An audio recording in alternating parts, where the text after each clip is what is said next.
Welcome back to Booming Mentality. Today we have a very special thing for you. Imagine this. You're a young woman, maybe in your early 20s, maybe in your 30s. You've got ambition, you've got dreams, and somewhere inside you there's a quiet fire whispering, you can do more. You can change things. And yet, what do you hear around you? Voices telling you that some careers are too hard, that certain industries are male-dominated, that maybe you should play it safe. But here's the truth. Those voices don't define your destiny. Around the world, women are proving every single day that those old narratives are outdated.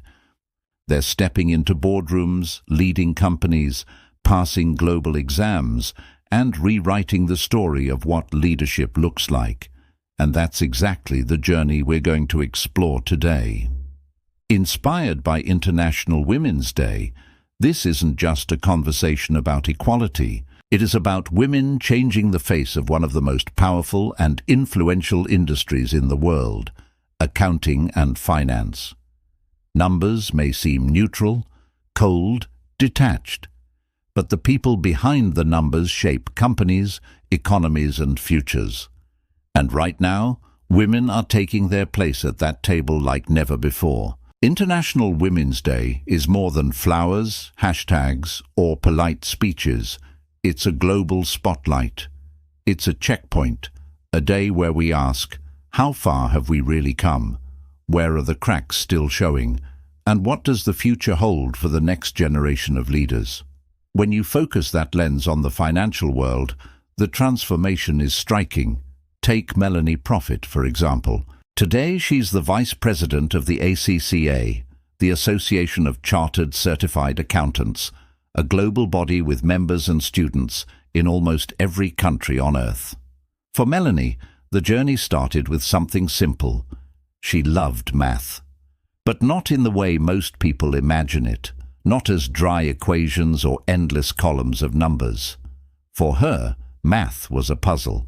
Every problem was a mystery to be solved, every calculation a piece of a bigger picture. And accounting, well, that was the ultimate puzzle. You gather all the pieces, the revenues, the costs, the assets, the risks, and you assemble them into a complete image of an organization. That image tells the story of whether a company is thriving, struggling, or ready to take on the world. Puzzle-like quality is what draws many women into the profession. They're not just crunching numbers, they're solving mysteries, unlocking stories hidden in data. And beyond that, accounting offers something else: independence. A globally recognized qualification like the ACCA is like a passport. It's a credential that says, wherever you go, London, New York, Kuala Lumpur, Islamabad, you belong at the table. You can build a career that isn't limited by geography, culture, or even stereotypes.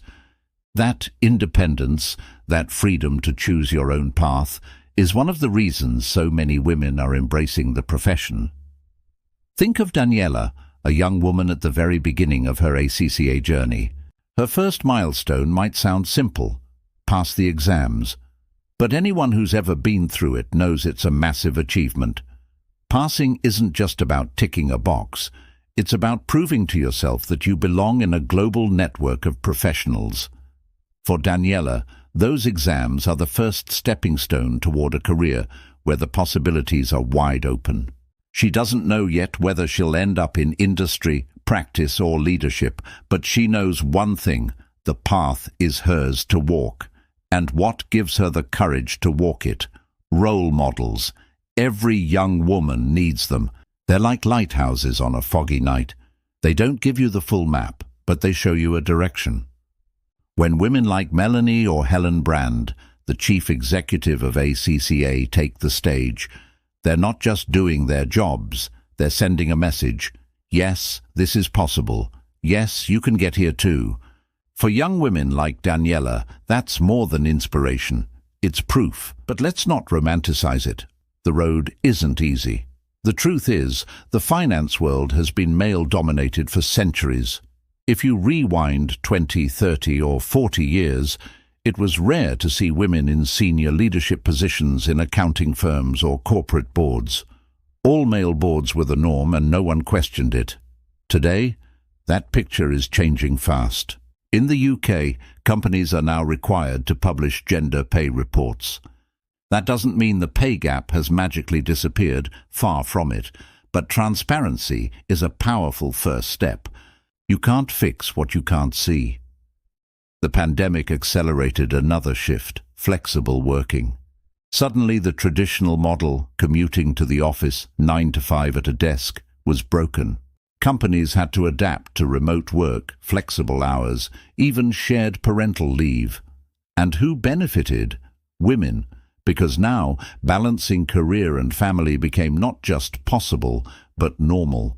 In Malaysia, the government set a target: 30% of board seats in the top 100 companies should be held by women. Many thought it was ambitious, but today they've not only met that target, they've exceeded it. And in Pakistan, the story is even more striking. 2 decades ago, the idea of women leading in finance seemed far-fetched. Today, the ACCA leadership itself, president, vice president, CEO, are all women. That's historic. That's not tokenism. That's a paradigm shift. But let's be clear, we're not there yet. Real equality requires more than symbolic victories. It requires systems. Recruitment practices need to be unbiased. Imagine applications where names, genders, even ages are removed, so decisions are made on skills and potential, not on unconscious assumptions. Leaders need training to recognize their own biases. And career pathways must be structured so women aren't trapped in middle management while men climb to the top. Most importantly, companies need to live their values. A policy and a handbook is meaningless if leaders don't practice it. And in today's world, authenticity matters more than ever. Employees can tell when a company is genuine about inclusion. Customers can too. In fact, embracing diversity isn't just the right thing to do, it's a business advantage. Research shows companies with diverse leadership are more innovative, more profitable, and more sustainable. Equality isn't charity, it's strategy. That's a message Sharifa from Malaysia understands deeply. She's still a student, working through her ACCA papers, but her vision is clear. She wants to climb the corporate ladder, to make it to the top. She knows the challenges, the glass ceilings, the old boys' clubs, the doubts whispered behind closed doors. But she also knows the solution: knowledge. Her mentor put it bluntly: knowledge is your shield. It's the one thing no one can take away from you. Think about that for a second. Jobs can disappear, managers can be unfair, economies can crash. But knowledge, once you've got it, it's yours. It travels with you. It's what gives you power, leverage, and independence. That's why Sharifa focuses not just on passing exams, but on building skills, networks, and resilience. She dreams of companies that nurture young talent, that invest in people instead of just extracting performance. She dreams of maternity policies like those in Scandinavia, where women can take time off without sacrificing their careers. And she dreams of a culture where women are seen not as exceptions, but as equals. Now, let's move from Malaysia to Pakistan, where technology is transforming opportunities. In the past, careers were tied to physical presence. You had to be in the office, at the meeting, part of the visible network. That limited women, especially in conservative societies where mobility could be restricted. But today, the internet has changed everything. A woman in Islamabad can consult for clients in London or Dubai without leaving her home. She can study online, attend global webinars, build connections on LinkedIn. Technology has broken barriers, geography and tradition once held firmly in place. But let's not ignore the challenges. Access isn't equal. In rural areas, internet infrastructure is weak, and cultural expectations still weigh heavily. That's why initiatives that expand broadband, connect underserved regions, and bring education online are so critical. Inclusivity doesn't just mean opening doors. It means making sure everyone can reach them. At the same time, technology has unleashed something else, a new wave of women leaders. Look at Sama, a consultant with Ernst & Young in Islamabad. She represents a new generation of professionals who don't see gender as a limitation. For her, competence is the only currency that matters. And with technology amplifying her reach, she can showcase that competence to the world. So what does it take to succeed in this new landscape? Being good at math isn't enough anymore. Technical skills are a foundation, but the real differentiators are softer and harder. Teamwork. Because no one works in isolation anymore. Lifelong learning. Because the world changes too fast to stand still. Humility. Because no matter how senior you are, someone else always has something to teach you. And networking. Because opportunities are often passed through conversations, not spreadsheets.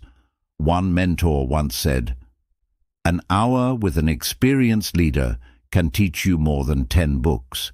That's not to dismiss books, of course, but it's a reminder that wisdom lives in people, in stories, in experiences. Young professionals today know this.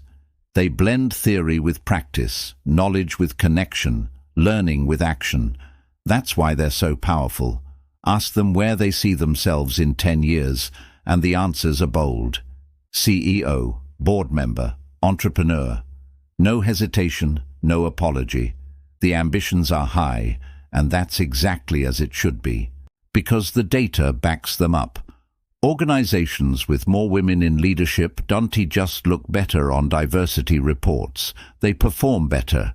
They make more money. They innovate more. They survive longer. That's the bigger picture of International Women's Day. Women aren't just participants in the economy. They are drivers of it. They're not exceptions to the rule. They're shaping the new rules. So what's the takeaway? That women in accounting and finance are proving every single day that passion, knowledge, and resilience are stronger than prejudice. That change is possible, even in places where tradition seems immovable, and that role models matter, because every woman who rises lights the way for the next. The question now shifts to us, to you. What kind of workplace do you want to see in the future? One where women still fight for scraps of opportunity, or one where equality is the default, where talent is the only measure that counts? The truth is, change doesn't just come from governments or corporations. It comes from individuals, from you, from me, from all of us. So if this story inspired you, don't just nod and move on. Think about what you can do in your own sphere, whether that's mentoring someone, challenging a bias, or simply supporting those who are fighting for their space. And if you believe these stories matter, share them, spread them, because inspiration is contagious.